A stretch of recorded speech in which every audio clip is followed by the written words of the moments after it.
amigas e amigos. É um prazer revê-los virtualmente para que nós possamos agora iniciar a nossa atualização mensal referente ao mês de dezembro do ano de 2022 do curso de Direito Constitucional, editora GEM, 13ª edição do ano de 2022. Nossa última atualização mensal desse ano. Nós passamos vários meses abordando jurisprudência do Supremo Tribunal Federal e também legislação ordinária complementar brasileira, que de algum modo impactou o direito constitucional. Não será diferente hoje. Da mesma forma, vamos também observar uma lei complementar editada durante o mês de dezembro do ano 2022, dois acordos importantes do Supremo Tribunal Federal com impacto direto em temas afetos ao direito constitucional. Quero também relembrar que, como fizemos em relação aos meses passados, faremos também em relação aos meses futuros. Quero dividir a nossa exposição em duas partes. Vejam só o nosso slide. Primeiro, a legislação, depois, a jurisprudência. Primeiro, uma lei complementar, reitero, que alterou nossa legislação complementar com impacto direto em tema afeto ao direito constitucional. Depois, jurisprudência do Supremo Tribunal Federal também, que, a meu ver, é relevante para a atualização pertencente ao direito constitucional.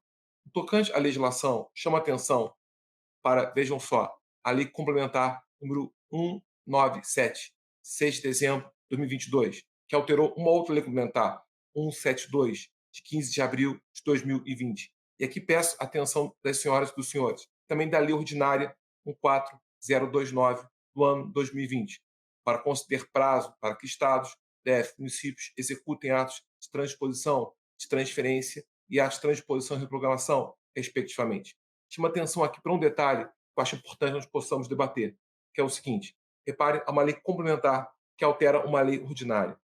A pergunta é: isso juridicamente é possível ou não? E se for possível, como se explica essa possibilidade? Essa questão tem a ver com a existência ou não de hierarquia entre lei complementar e lei ordinária, e a posição tomada pelo Supremo Tribunal Federal acerca desse tema. Quero de início assegurar que essa possibilidade existe. Embora rara, é possível que se entenda a revogação de uma lei ordinária por uma lei complementar. Tecnicamente, aqui, nós temos uma lei formalmente ordinária, mas materialmente complementar, portanto, suscetível de modificação por outra lei complementar. E volto ao início do meu questionamento. A hierarquia entre lei complementar e lei ordinária ou não? Seguramente, são duas espécies normativas, citadas por nossa Constituição no artigo 59. Existiria posição hierárquica diferenciada entre uma lei complementar e uma lei ordinária ou não? Em doutrina, essa questão é objeto de três correntes. Uma posição pertence ao professor Hugo de Brito Machado e afirma Hugo de Brito Machado sempre a hierarquia entre lei complementar e lei ordinária. De acordo com a posição tomada por Hugo de Brito Machado, sempre lei complementar se coloca acima, lei ordinária se coloca abaixo. O argumento seguido por ele chama-se caráter ontológico formal. E aqui abra um parênteses. Lei complementar é uma espécie normativa como outra qualquer. O que marca, no entanto, essa espécie normativa é o caráter ontológico formal. Essa expressão pertence a um outro autor que depois eu quero voltar a citar, que é Paulo de Barros Carvalho. Caráter ontológico formal. Caráter ontológico regula as matérias que a Constituição textualmente houver atribuído a elas. As senhoras e os senhores sabem que quando a Constituição se reporta à lei, a princípio trata-se de uma lei ordinária. Salvo três exceções em tema tributário, não vem ao caso agora. Mas quando o texto se refere à lei, ele quer se reportar à lei ordinária. Se porventura a intenção do Constituinte for fazer alusão à lei complementar, ele faz de forma expressa, lei complementar, sobre essa matéria ou aquela outra. A isso dá o nome de caráter ontológico. Essa lei regula especificamente as matérias que a Constituição houver atribuído a ela. E caráter formal, que por sua vez decorre de nossa Constituição no artigo 69. Para aprovar projeto de lei complementar, deve-se ter maioria de votos absoluta. Não basta maioria simples ou relativa.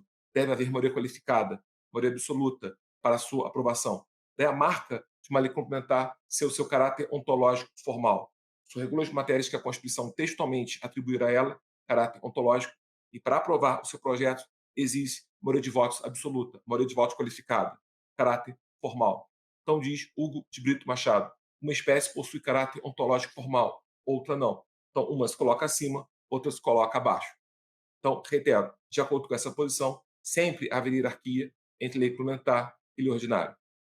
A outra posição seguida, o Celso Ribeiro Bastos, posição essa, inclusive, do Supremo Tribunal Federal Brasileiro, que afirma o contrário. Nunca há hierarquia entre uma espécie normativa e outra. E essa é a posição atual do Supremo Tribunal Federal. E essa posição suporta essa possibilidade de revogação de uma pela outra e vice-versa, por não haver hierarquia entre uma e outra. É a fundamentação lógica dessa possibilidade que aqui se materializa. E por que não haveria hierarquia entre uma espécie e outra? Por conta da fundamentação comum de validade. O fundamento de validade das duas é sempre o mesmo, ou seja, a Constituição da República. Ora, se a fundamentação comum de validade, se a fonte na qual buscam a validação é a mesma, não há por que haver hierarquia entre as duas. É a posição pertencente em doutrina a Celso Ribeiro Bastos e em jurisprudência, inclusive também pertencente ao Supremo Tribunal Federal. Reitero, é a posição que dá amparo a esse caso que aqui eu lhes trago. Agora, há uma terceira posição que em doutrina seria a mais recente, pertencente ao autor que eu já citei hoje, que é Paulo de Barros Carvalho. E esse autor não diz nem que sempre, nem que nunca, mas afirma Paulo de Barros Carvalho. Em regra, não há hierarquia entre uma espécie normativa e outra. A princípio, não há hierarquia, salvo num caso. Que caso é esse? É o caso da nossa Constituição, no artigo 59, parágrafo único. E para entendê-lo, é importante voltarmos a Hans Kelsen. Em sua teoria, o que fazia de uma norma superior e de outra inferior? Porque a Constituição é suprema em relação à lei. Porque a lei é superior em relação a um decreto. Então, o decreto é superior em relação a uma portaria, que torna uma norma superior e outra norma inferior. Repare, chama-se modo de produção. A chave que permite a afirmação ou a negativa dessa hierarquia chama-se modo de produção. A Constituição é suprema à lei, porque regula o modo de produção da lei. A lei é superior ao decreto, que regula modo de produção do decreto. O decreto é superior à portaria, que regula modo pelo qual se produz a portaria. E assim de modo subsequente. Então, diz Paulo de Barros Carvalho, a princípio não há hierarquia, porque, em regra, não cabe a uma lei complementar regular a forma pela qual se produz uma lei ordinária, salvo num caso. Esse caso, justamente, é o artigo 59, parágrafo único. Lá se fala que lei complementar irá regular a forma pela qual a redação, alteração, consolidação das leis ordinárias. Essa lei complementar é a LC 95 de 98, que regula essa matéria. E vejam, o Supremo Tribunal Federal reconheceu, muito tempo depois, que tratados, convenções de direitos humanos que o Brasil houvesse ratificado antes de 2004 teriam status supralegal, superior à lei, inferior à Constituição. No acordo não há sequer alusão a essa informação que agora lhes dou. Mas, repare, a origem lógica desse pensamento estaria aqui. Nem sempre há posição legal, como também não obrigatoriamente há posição constitucional. Podemos ter uma posição intermediária entre a Constituição e a legislação. Aquilo que na França e na Holanda deu-se o nome de status supralegal. Repare, a origem lógica desse pensamento poderia haver uma norma entre a legislação e a Constituição, estaria aqui. Se eu pudesse indicar uma norma supralegal de ordem interna, seguramente seria, de acordo com esse posicionamento, a LC 95/98. Não é exatamente igual a uma lei ordinária, até porque regula a forma pela qual se produz essa legislação ordinária, mas não chega a ser a Constituição, até porque não é oriunda do poder constituinte. Teria talvez o status supralegal. Depois o STF reconheceu aos tratados, reitero, convenções de direitos humanos, cuja ratificação tenha se dado antes de 2004, antes da reforma do Poder Judiciário e das funções essenciais da Justiça, emenda 45 de 2004. Fato é que o Supremo Tribunal Federal entende que não há hierarquia de uma espécie normativa e outra. Segue-se a posição pertencente a Celso Ribeiro Bastos. Isso permite, então, que haja revogação de uma lei complementar para uma lei ordinária e vice-versa, caso uma espécie adentre em matéria própria de outra. Nesse caso, haveria, então, uma lei complementar, deveria regular a matéria. No entanto, num certo ponto, uma lei ordinária regulou aquele tema. Nada impediria, então, de acordo com a posição tomada pelo Supremo Tribunal Federal, que uma lei complementar regulasse essa matéria de lei ordinária e a revogasse, se fosse o caso. Ou aqui, como aconteceu, alterasse o seu teor. Na visão do Supremo Tribunal Federal, essa possibilidade existe. Caso algum dia essa questão venha a ser impugnada, através de ação direta em inconstitucionalidade, a tendência do Supremo Tribunal Federal, evidentemente, se mantida a sua posição, até porque é possível que o próprio STF faça um overruling, modifique a sua posição, mas caso o STF mantenha o seu posicionamento, entender que essa revogação seria possível. Eventual questionamento de inconstitucionalidade seria improcedente. O STF admite essa possibilidade, embora, repito, rara, essa possibilidade de fato existe. Portanto, tocante à legislação, parece que a grande questão do mês de dezembro seja essa: uma revogação de uma lei ordinária que é materialmente complementar por outra lei complementar. Essa lei complementar número 197, 2022, que modificou também a lei ordinária 14029 de 2020. No tocante à jurisprudência, trago-lhes dois acordos interessantes do Supremo Tribunal Federal. Um extraído do informativo 1077, outro extraído do informativo 1078. Aliás, percebam algo em comum em relação aos dois. São dois acordos tomados em controle de constitucionalidade abstrato principal. Nas duas principais ações que o Brasil possui hoje, ação direta de inconstitucionalidade e a DPF. Eu já havia consignado isso em outro momento e volto a dizer agora. A principal ação do Supremo Tribunal Federal, sob o ponto de vista quantitativo, sem dúvida, é a ADI. Tanto é que o STF julgou até hoje próximo de 7.100 ADIs. Mas a principal ação hoje do Supremo Tribunal Federal, sob o ponto de vista qualitativo, é a DPF. As grandes decisões tomadas pelo Supremo Tribunal Federal, materialmente falando, foram a DPF. Por exemplo, terceirização de atividade fim que envolve a administração pública, questões ligadas, por exemplo, a impeachment, questões ligadas a políticas públicas, até de segurança, todas foram a DPF. Por isso, aqui trago, vejam só, um acordo tomado em ADI, outro acordo tomado em ADPF. O primeiro acordo importante tem a ver com o Ministério Público. ADI 4768, DF, informativo 1077. A questão envolve uma prerrogativa pertencente ao Ministério Público. Ela está prevista em duas leis. Na Lei Orgânica Nacional do Ministério Público, LC 75 de 93, também na Lei Orgânica do Ministério Público da União, a Lei 8625 de 93. Tocante à Lei Orgânica do Ministério Público da União, repito, LC 75 de 93, me reporta o artigo 18, inciso 1º, a linha A. No tocante à Lei Orgânica Nacional do Ministério Público, repito, é a Lei 8625 de 93, me refiro agora ao artigo 41, inciso 11. Essa questão tem a ver, então, com a prerrogativa dos membros do Ministério Público de sentar-se no mesmo plano e à direita do magistrado, e sessões com qualquer atos praticados perante o Poder Judiciário. Repare, prerrogativa dada ao membro do Ministério Público sentar-se à direita no mesmo plano do magistrado. Aqui é importante levar em consideração algumas notas. Primeiro, tem que haver a separação entre prerrogativa e privilégio. Depois, deve haver a separação entre prerrogativa e garantia, para que se possa abordar a garantia dos membros do Ministério Público. A primeira consideração importante é a seguinte: não há confusão entre prerrogativa e privilégio. Privilégio é pessoal, se confere à pessoa que detém esse privilégio. Portanto, privilégio na República é sempre odioso, até porque privilégio viola a ideia de que as pessoas são iguais perante a lei, que é o princípio básico de uma república. Por exemplo, títulos nobiliárquicos, marquês, duque, conde, rei, são dados às pessoas que detêm. Privilégio é sempre incondicional. Prerrogativa não é pessoal, prerrogativa é funcional. Se confere à função, não à pessoa. Tem um viés claramente objetivo, não um viés nitidamente subjetivo. Portanto, se presume constitucional. Por exemplo, foro especial por prerrogativa de função. Embora até hoje a mídia insista em chamar de foro privilegiado, foro especial nunca foi, não é e não será um privilégio. Foro é uma prerrogativa. Se confere foro ao membro do Ministério Público pela função que ele desempenha, não por ser quem ele é. A mesma coisa se estende à magistratura, pela função que se desempenha, não pela pessoa que se trata. Portanto, aqui se aborda a prerrogativa, não se aborda privilégio. Se aborda uma diferenciação que é objetiva, que decorre da função desempenhada, não da pessoa que a dispõe. Por conta disso, também é importante lembrar que prerrogativa não se confunde com garantia. Até porque, reparem, prerrogativa é uma diferenciação, garantia é uma proteção. Não se aborda aqui uma proteção dada ora à instituição, garantia institucional, ora ao seu membro, garantia funcional. Por exemplo, no Ministério Público, há garantias institucionais, autonomia administrativa, autonomia orçamentária, autonomia financeira, como há garantias funcionais, subsídio redutível, inamobilidade, vitaliciedade. Não se aborda aqui uma garantia, e sim uma prerrogativa. A ideia, então, seria uma diferenciação de tratamento dada à pessoa em razão de sua função.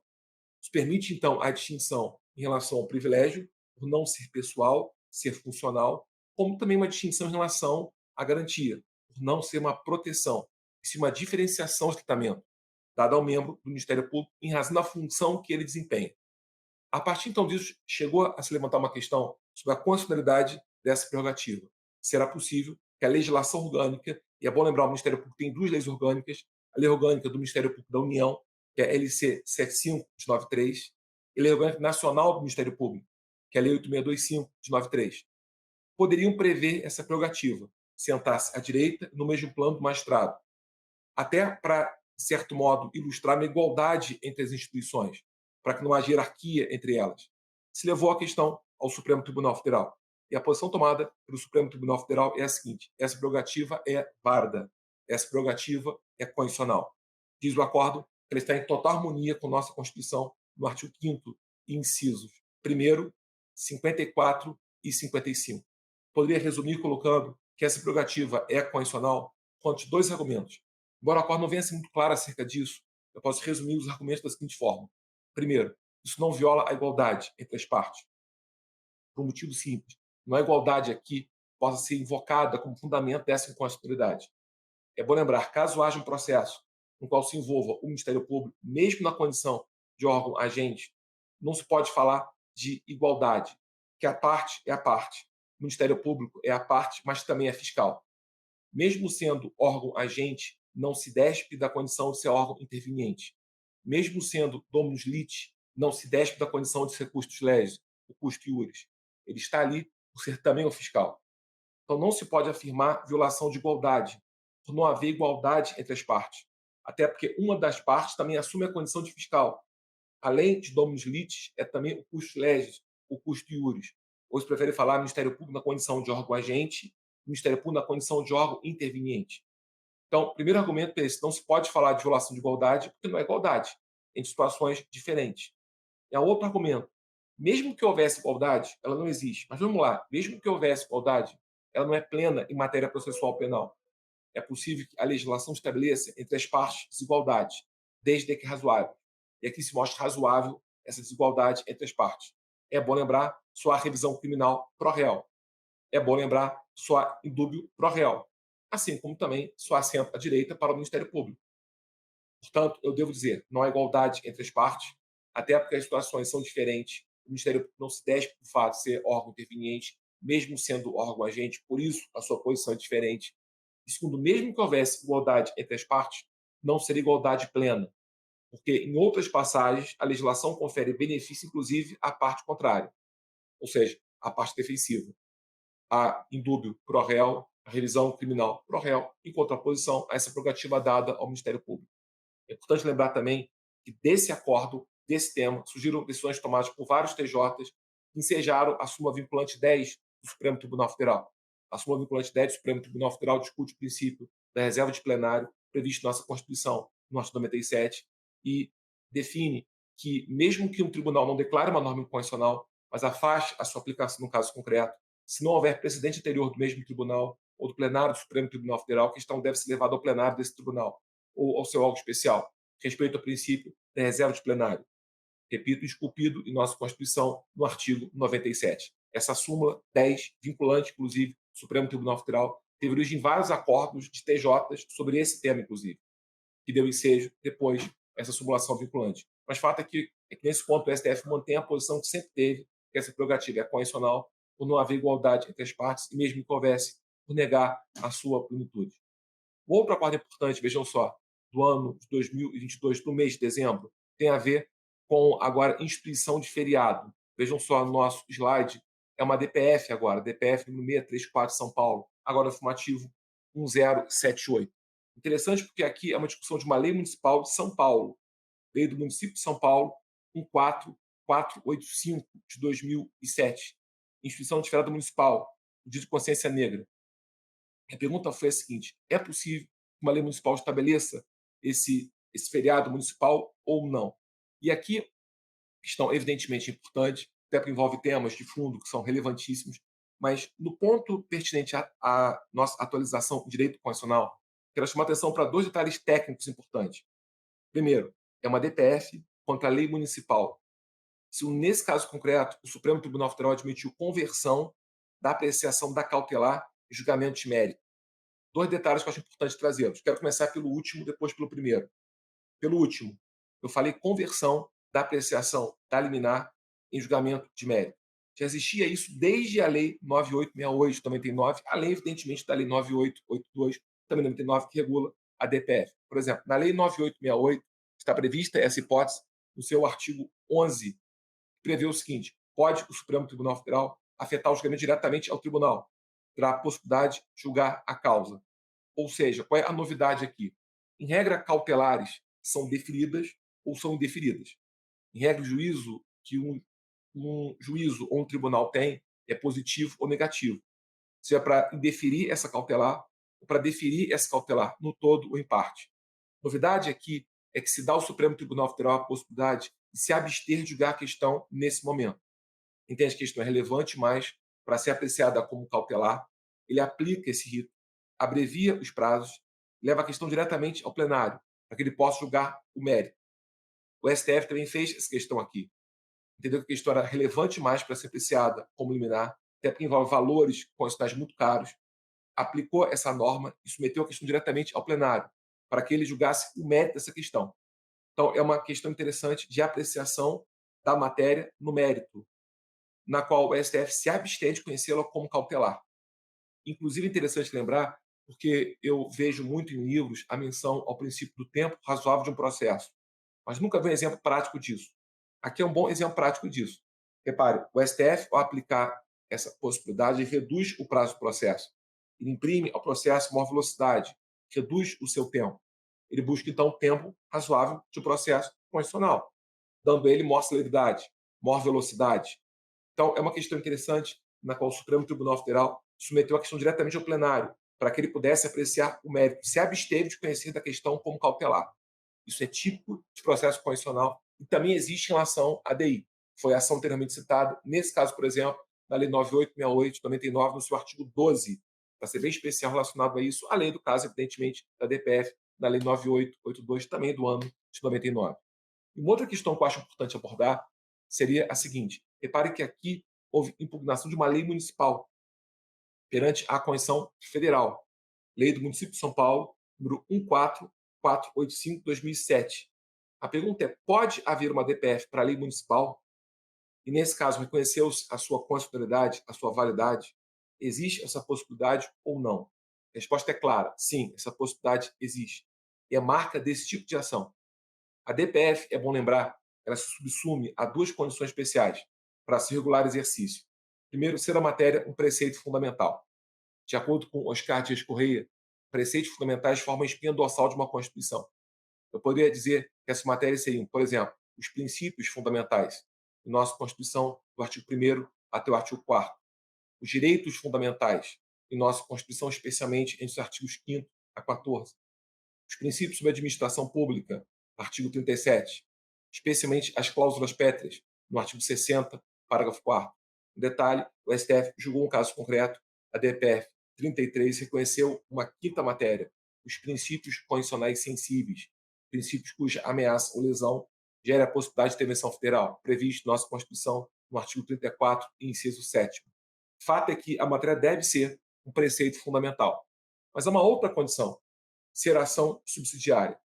Há um princípio que influencia essa ação, chama-se princípio da subsidiariedade, previsto na Lei 9882, volto a citá-lo, 99, agora, de modo especial, no seu artigo 4º, parágrafo 1º. Lá se prevê: essa ação não será admitida se houver outro meio eficaz para sanar a lesividade. Isso quer dizer o seguinte: no controle concreto incidental, não deve haver meio eficaz. No controle abstrato principal, não deve haver meio cabível. Diria Nelson Gria: nós estamos diante de um soldado de reserva. Ou seja, outras ações criaram o sistema, só que ao longo do percurso deixaram lacunas. Essa ação serve para fechar o sistema, para comatar as lacunas, para, de certo modo, preencher deficiências que as outras ações deixaram ao longo do seu percurso. Então, veja, no controle concreto incidental, não deve haver meio eficaz. Pode ser que até haja meio cabível, mas no caso concreto não se mostra eficaz. Por exemplo, recurso extraordinário, por exemplo, mandado de segurança. É bom lembrar, no recurso extraordinário, em regra, não há efeito suspensivo, isso é efeito devolutivo. O STF até admite efeito suspensivo no recurso extraordinário, desde que haja admissão do recurso pelo órgão ACOR e haja postulação perante o tribunal ad quem de medida cautelar inominada e liminar dada nessa cautelar, que empresta o recurso extraordinário o efeito suspensivo. Agora, convenhamos, isso demora um tempo. E pode ser que a questão venha a ser urgente, e não possa guardar esse tempo. Às vezes, então, é cabível recurso extraordinário, mas não se mostra eficaz para o caso concreto. Posso dar a solução? A DPF. Outro caso, mandato de segurança. Mandato de segurança, em muitas situações que envolvem processo constitucional, ele é cabível. Até porque pode ser que haja o direito líquido certo em jogo e haja ameaça ou lesão a ele. Agora, é bom lembrar, mandato de segurança não tem efeito vinculante. Mesmo coletivo, em algumas situações é conveniente obter esse efeito vinculante. Se a matéria for essa, caberá também a DPF. Então, no controle concreto incidental, não pode haver outro meio eficaz. E aí surge a questão aqui proposta. No controle abstrato principal, portanto, falo de controle concentrado pela via de ação direta, me reporto às ações diretas, não pode haver meio cabível. Se houver algum meio cabível, essa ação não será admitida. Portanto, a DPF basicamente cabe em duas situações. Primeira, lei ou ato normativo pré-constitucional. Segunda, lei ou ato normativo municipal. Por exemplo, lei ou ato normativo pré-constitucional. Nunca houve uma ação direta cujo objeto fosse uma lei anterior à Constituição, para discutir a sua recepção. Se o preceito for fundamental, caberá à DPF. O STF tem casos importantíssimos ligados a isso. Por exemplo, a DPF 54 discutiu o Código Penal no artigo 128, DPF 130 discutiu a lei de imprensa. Quero só reiterar a DPF 54, foi a famosa casa, a famosa questão da antecipação terapêutica de parto em situação de anencefalia fetal, independentemente de autorização judicial. Qual foi o pedido? Que houvesse interpretação conforme a Constituição, Código Penal, artigo 128, para que esse procedimento não fosse configurado crime de aborto. Repara, não havia outra possibilidade de discutir a questão do STF que não fosse DPF. Até porque discutia isso o Código Penal, lei anterior à Constituição. E o preceito era fundamental, direito à vida. Outro caso foi a DPF 130, a lei de imprensa, quando se discutiu se a lei de imprensa era ou não, por nossa Constituição, excepcionada, até porque poderia afrontar valores da Constituição, especialmente liberdade de expressão de pensamento, quando a STF entendeu que não estaria excepcionada. Agora, não haveria outra possibilidade de discussão que não fosse DPF. A lei era anterior à Constituição. E aí surge a questão aqui tratada. A outra hipótese é a lei ou ato normativo municipal. Repara, não há nenhuma ação direta cabível perante o Supremo Tribunal Federal, tomando-se por base a Constituição da República em relação a uma lei ou um ato normativo municipal. Por exemplo, ação direta de inconstitucionalidade. O objeto é lei ou ato normativo federal ou estadual, não também municipal. Ação declaratória de constitucionalidade. O objeto só é lei ou ato normativo federal, nem estadual, nem muito menos municipal. Ação direta omissiva. A princípio, nem existe lei ou ato normativo, até porque existe uma omissão inconstitucional. Ação interventiva. O objeto é ato estadual ou distrital, nunca municipal. Até porque hoje no Brasil não cabe intervenção federal sobre o município. Só caberia então a DPF. E aqui foi o caso. Essa matéria envolvia um preceito fundamental, uma série de questões que eram direitos fundamentais, e elas muito relevantes, portanto, o STF houve bem admitir essa questão, e era uma lei municipal, em relação à Constituição Federal. Não havia outra via cabível que não fosse DPF, e assim foi levantada a questão. O STF conheceu e declarou a lei, portanto, constitucional. Senhoras e senhores, são, a meu sentir, as grandes questões levantadas durante o mês de dezembro de 2022 em direito constitucional, que envolvem legislação e jurisprudência, que impactaram a nossa disciplina. Recapitulo, em relação à legislação, a questão sobre a possibilidade de uma lei complementar, revogar ou alterar uma lei ordinária, o que é possível, até porque o STF entende que não haver hierarquia entre as duas espécies normativas.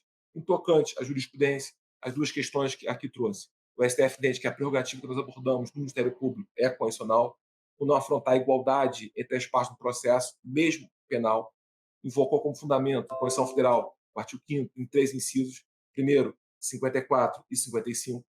E outra questão envolve uma lei municipal de São Paulo, que o STF entendeu que seria constitucional. De fato, ela é constitucional, é muito importante, até porque seria a única via de cabível para que a questão fosse levada ao Supremo Tribunal Federal, justamente a DPF, por ser realmente uma ação subsidiária e não haver dúvida essa matéria ser também um preceito fundamental. Bom, com isso então fechamos nossa atualização mensal, agora em dezembro do ano 2022. Nós tivemos vários meses durante esse ano, através dos quais pudemos abordar o nosso livro, o curso de Direito Constitucional, e trazer às senhoras e senhores diversas atualizações que envolveram legislação e também jurisprudência. Quero encontrá-los no próximo ano para que nós possamos, já em janeiro, continuar nossas atualizações dessa edição, para que nós possamos trazer também legislação, jurisprudência que possa, de algum modo, impactar o direito constitucional. Quero desejar a vocês, de modo muito sincero, muito profundo, um grande Natal, um grande Ano Novo. Próximo, possamos nos ver, termos várias vitórias e juntos comemorá-las aqui em nossos vídeos mensais. Pessoal, muito obrigado. Até a próxima. Um grande ano. Feliz Natal e até a próxima. Forte abraço a todas e a todos.